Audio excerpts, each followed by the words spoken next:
Bonjour à tous et bienvenue pour une nouvelle vidéo, toujours autour d'un café, Amaury. Exactement, bonjour, bonjour. Alors aujourd'hui, Amaury, Oui, on a dis-moi. décidé de faire et de parler du nettoyage des lieux. Oui, exactement, c'est un bon sujet parce qu'on parle de nettoyage, d'énergétique, et c'est bien d'échanger autour qu'est-ce qu'on peut faire, comment on peut purifier un lieu, une maison Et ou autre. Hein. déjà, toi, parce que je sais que c'est quelque chose que tu pratiques, est-ce que, on va dire, imaginons, on vient d'acheter un appartement ou pas du tout, ou loué, ou peu importe, on rentre dans un lieu, quel que soit le lieu, est-ce qu'il est nécessaire de le nettoyer ou pas? Alors, pour le nettoyage de lieu, on appelle ça la géobiologie. C'est vrai, je suis médium énergéticien et je suis géobiologue, je nettoie les lieux. C'est quoi La géobiologie, en fait, c'est le nettoyage de tout ce qui est en lien avec les lieux. En fait, l'énergie de lieu. On va faire un travail énergétique d'harmonisation, de purification.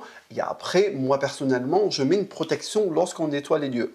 Alors, pour répondre à ta question, est-ce qu'il est nécessaire? Pour moi, il est vraiment nécessaire. Quel que soit, par exemple, si on a loué un lieu ou même une chambre d'hôtel ou... De partout, on nettoie. Bon? Ah ben oui, parce qu'en fait, déjà, il y a des gens qui me disent, oui, mais c'est une maison neuve. Ok, une maison neuve, mais le terrain, tu ne sais pas qu'est-ce qui s'est passé sur ce terrain-là. Peut-être il y avait une guerre, il y avait des morts, j'en sais rien, ou il y a quelqu'un, il y a de la magie, tu sais rien de tout. Et du coup, surtout, en fait, lorsque tu arrives dans un lieu, c'est bien, tu achètes ou tu construis, ou même quelque chose de peu importe, c'est bien de le nettoyer parce qu'il y a des émotions déjà derrière, il y a des mémoires, les mémoires que les gens gardent, et en plus, tu sais pas si le lieu, en fait, il y a des présences négatives, il y a des âmes errantes ou pas, parce qu'il y a des lieux, en fait, il y a des énergies négatives comme les entités ou les âmes, elles squattent les lieux.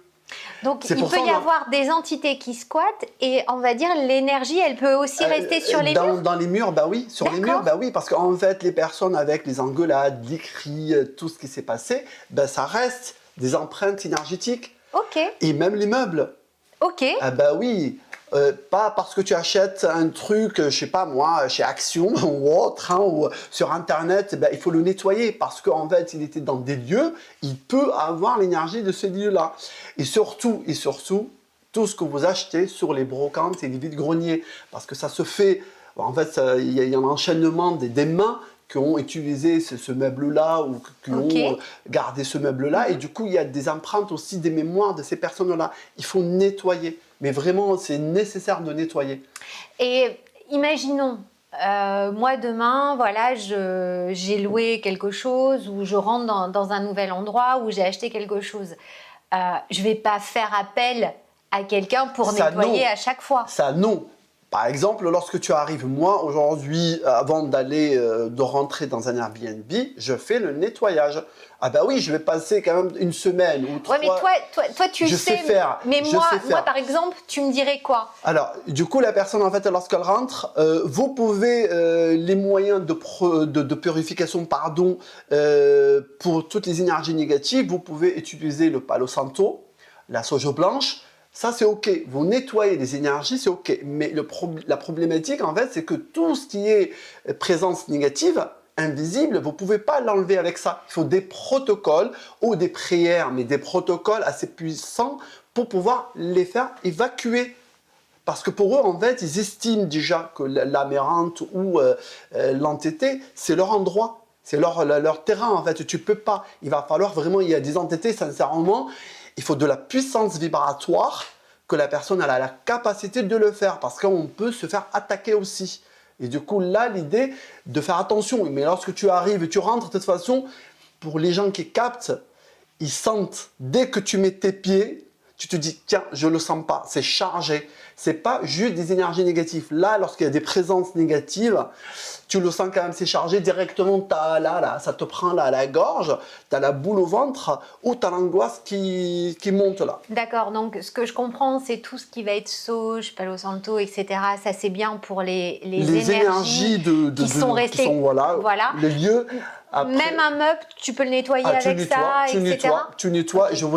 Je vous garantis, ça marche. Et je vous conseille, lorsque vous achetez un truc, genre un meuble chez Conforama ou autre, hein, vous le prenez, hop, je passe de la sauge, je le nettoie. En fait, tu purifies quand même ton meuble comme ça. Il rentre chez toi, mais avec une purification énergétiquement, il est pur. Et du coup, comme ça, tu peux être tranquille. Okay. Il y a ça, il y a après, dans un lieu, on ne nettoie pas que ça. Hein. Il y a tout ce qui est des vortex négatifs, il y a tout ce qui est... c'est quoi ça? Ce qu'on en a parlé, tu te rappelles une fois, mais en fait... Ouais, le tourbillon énergétique. Ouais, du coup, en fait, lorsque tu dors et un vortex sous ton lit, ben, tu ne vas pas bien dormir. Il y a des gens, ils me disent, je me sens aspiré. Du coup, il y a des troubles de sommeil par rapport à ça. Si tu as de l'eau souterraine là, en dessous de ta maison, c'est direct, c'est en lien avec l'émotionnel. Ça va chambouler. Et en plus, tout ce qui est les problématiques des pathologies, genre l'arthrose, tout ce qui est problématique rhumato-auto, en fait, ça vient de l'eau souterraine. Il y a ça. Après, il y a tout ce qui est les réseaux telluriques. Il y a tout ce qui est les failles. Lorsque tu as une faille tellurique dans une maison, ben, l'énergie, en fait, c'est... mais la faille, c'est comment tu l'aperçois? Ben, moi, je la capte. Parce que c'est mon domaine, je la capte. Mais moi qui... Tu peux... Alors, toi, par exemple, tu vas capter ça. Tu te dis, tiens, tu arrives dans un lieu, chez toi, par exemple, dans la cuisine, il y a une faille. Tu te mets à cet endroit-là, mais tu ne sais pas qu'il y a une faille. Oui. Et du coup, tu vas dire, je ne me sens pas bien, j'ai la nausée, j'ai des vertiges, je sens que je perds l'équilibre. Ça, c'est des symptômes. Mais vu que la personne, elle est dans le mental, elle n'a pas l'habitude, elle ne va pas penser à ça, qu'il y a une faille dans sa cuisine, elle va dire, tiens, j'ai mal dormi. Alors ça, c'est sûr qu'elle ne va pas penser qu'il y a une faille dans sa cuisine. Oui. Mais si elle ne voit pas de fissure sur un mur, elle ne va pas capter... Et du coup, ça m'est arrivé lorsque je fais des tests, moi, j'adore ça, faire des tests avant de faire un nettoyage, ou ici, la personne, elle habite à La Rochelle ou dans la région, je me déplace, si elle est d'accord, bien sûr, je prends et... je fais te montrer à la personne dans ces lieux, hein, de partout où il y a l'entité, où il y a une faille. Et du coup, en fait, elle capte la différence de ressenti entre une faille, un vortex, par exemple, lorsqu'il y a la magie noire dans un lieu. Elle la capte aussi sur elle. Mais peut-être elle l'a déjà capté, mais elle ne sait pas. Lorsqu'il y a une entité, lorsqu'il y a un esprit malveillant, lorsqu'il y a une aberrante, et où je le fais via, en visio aussi, hein, ça marche nickel pour faire le test avant de faire le nettoyage. Mais ça, typiquement, par exemple, j'ai compris, moi qui pensais qu'il suffisait de mettre de la sauge ou du Palo Santo, etc., de nettoyer comme ça pour enlever les entités. Moi, j'appelle ça, c'est pipi de chat, hein, ça fait rien, ni chaud ni froid pour une entité, hein, tu fais rien. Au contraire, en fait, aussi, avec la sauge, faites attention. La sauge aussi, elle peut attirer aussi les énergies. D'accord. C'est-à-dire, en fait, faites des nettoyages, mais il ne faut pas non plus trop, voilà, faites attention à ça. Et après, on met une protection. Moi, c'est important de mettre une protection.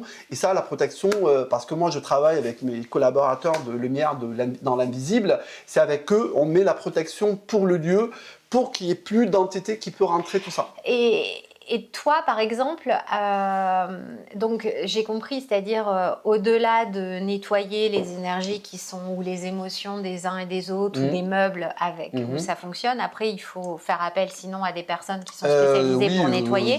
Un géobiologue. On va dire, est-ce que c'est automatique? C'est-à-dire qu'une fois que tu, par exemple, avec des personnes de l'ombre, enfin, avec des entités de l'ombre, etc., ça, c'est des choses que tu peux nettoyer rapidement ou c'est des choses qui peuvent prendre du temps ou ça peut revenir? Non, c'est rapidement, c'est des techniques, hein, c'est une technique pour faire partir l'entité. Mais après, ces techniques-là, moi, m'ont été... transmis par mes guides, hein, voilà. Une fois en général, là je ne peux pas le garantir à 100%, normalement lorsque on fait dégager des entités, on met une protection avec les êtres de lumière sur le lieu, moi elles ne reviennent plus.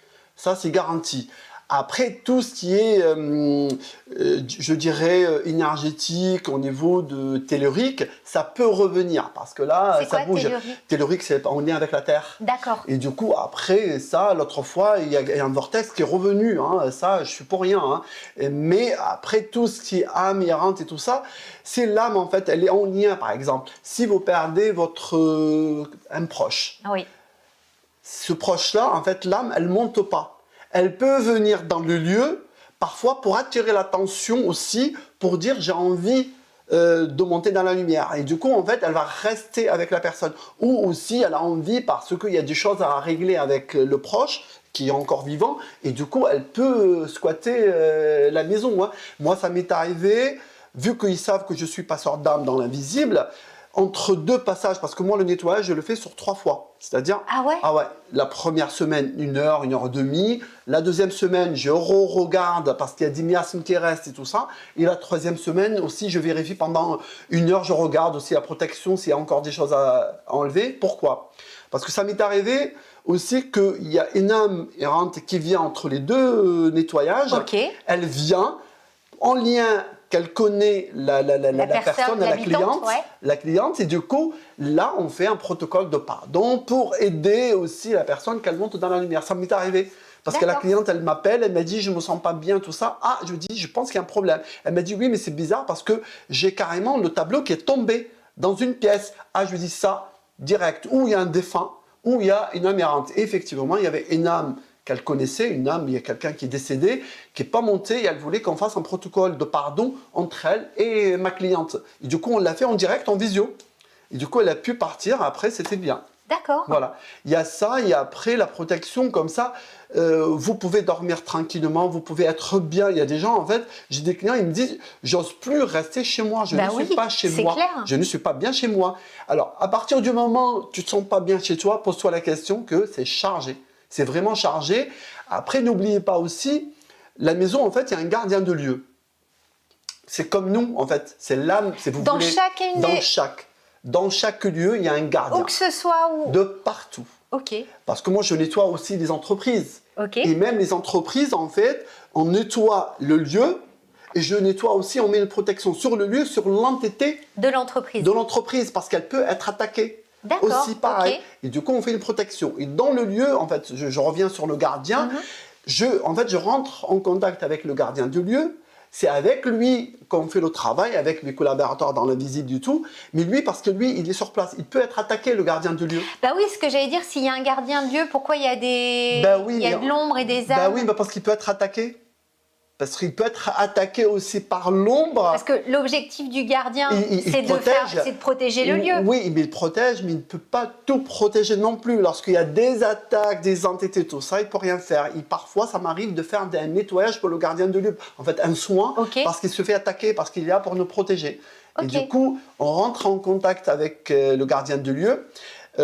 Juste pour vous préciser autre chose aussi, faites attention à votre manière de vie en fait dans le lieu, c'est-à-dire s'il y a des cris, il y a des disputes, il y a des émotions négatives, il y a des pensées négatives, l'aura en fait de votre maison, elle a une aura, hein, la maison c'est comme nous, hein, et du coup vous risquez de péter l'aura de votre maison, il y aura des failles dans l'aura, et c'est là où il y a l'énergie négative, elle peut rentrer comme nous, et l'énergie négative en fait, voilà, ça passe facilement, du coup il faut que ça soit toujours scellé. Au moins, il n'y a pas d'énergie négative qui va rentrer. Mais une aura qui est pas scellée, en fait, il y a tout qui rentre. Et faites attention à ça, mais vraiment, j'insiste. Hein. Et après... En fait, tu vas crier dehors. Ou surtout, de ne pas crier du tout. Tu ne cries pas. Et surtout, essayez aussi de faire attention, de monter la vibration de votre lieu. C'est comme nous. Ouais, mais comment tu la montes? C'est très facile. À la limite, tu mets sur YouTube, en fait, des fréquences vibratoires. Ça monte la vibration de la maison. En fait, il faut qu'il y ait toujours en fait, les pensées positives, la musique, la joie. Il faut qu'il y ait vraiment de la lumière tout le temps dans le lieu. Est-ce que pour toi, c'est pareil? C'est-à-dire, bon, là, on parle surtout des lieux que l'on habite, hein, sur du plus ou moins long terme. Est-ce que, de la même manière où dans la vidéo, on a parlé de prendre soin de soi, de pensées positives, etc., parce que c'était aussi notre première protection sur nous, tu dirais que prendre soin de sa maison, de son intérieur, C'est pareil. C'est pareil. C'est pareil. C'est-à-dire que c'est ce qui va permettre de travailler l'aura De la maison, et ta protection. de lieu. Et en plus, en fait, si toi tu es bien, Oui. si toi tu as confiance en toi, si toi tu dégages la lumière, tu es positif, tu vas impacter la vibration de ta maison. Et si ta maison elle n'est pas bien, elle va t'impacter aussi. En fait, tout est lié. C'est-à-dire, l'idée c'est que je travaille ma vibration, je travaille ma façon d'être et je vais travailler aussi l'énergie de mon lieu. Quelqu'un qui est dans sa maison, en fait, c'est blindé de partout, c'est chargé au niveau de meubles, les tableaux, les bibelots, tout ça. En fait, l'énergie, elle ne circule pas, en fait, c'est chargé. Déjà, ça démontre que la personne, elle n'est pas bien. Déjà, elle-même, elle est...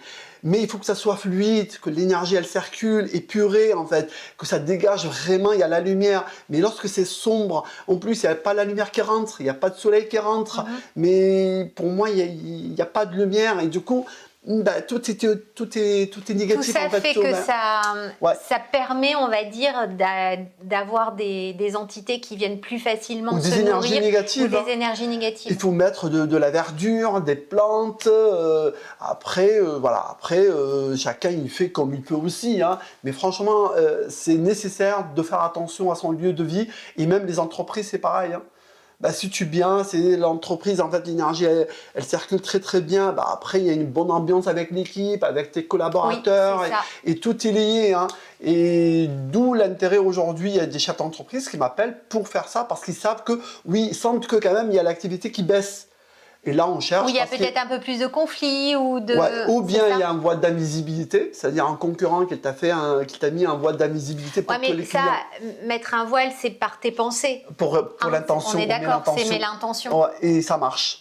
On te met un voile, il n'y a plus personne qui vient te voir. Ou il y a de la magie, ou on t'a ajouté un sort. Du coup, il va falloir nettoyer, enlever. Et après, je dis aux gens, bah, faites attention, on va faire votre façon d'être, façon d'agir et de faire le nécessaire pour que ça soit bien fluide, bien harmonieux, bien nickel au niveau énergétique. Voilà. Donc, à ce que je comprends, c'est on travaille son intérieur de sa maison comme pour nous, c'est-à-dire comme exactement. pour soi, que ça soit aligné, qu'on ait du positif, qu'on évite de mettre des émotions, en tout cas négatives.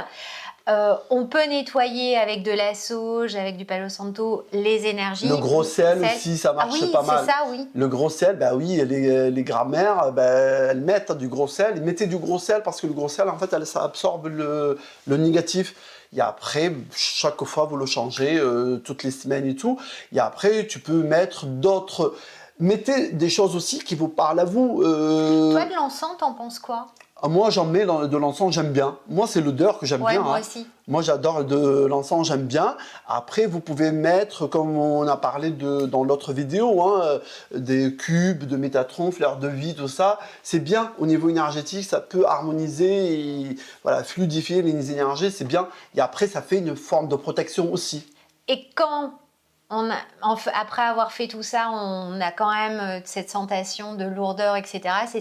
C'est parce qu'il y a plus que ça, c'est ça. Exactement. Et là, il faut mieux. Il faut en fait un géobiologue pour intervenir, pour faire le travail vraiment comme il faut, et après poser une protection. En général, les gens, lorsqu'ils sentent qu'il y a juste quelques énergies négatives, ils n'appellent pas.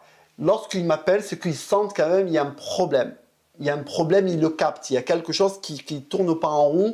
Ils ne se sentent pas bien chez eux. Ou t'en as, ils me disent, dès que je suis chez moi, je pleure. D'accord. Ah mais je fais que pleurer chez moi, je ne suis pas bien. Ou je n'arrive plus à rester chez moi, ou j'arrive même plus à rentrer chez moi. Il y a quelque chose qui m'empêche. Et du coup, là, quand même, il y a une emprise sur le lieu, comme l'emprise qu'on peut vivre, nous, en tant qu'humains. Voilà, en gros, par rapport à le nettoyage des lieux, les protections, tout ça.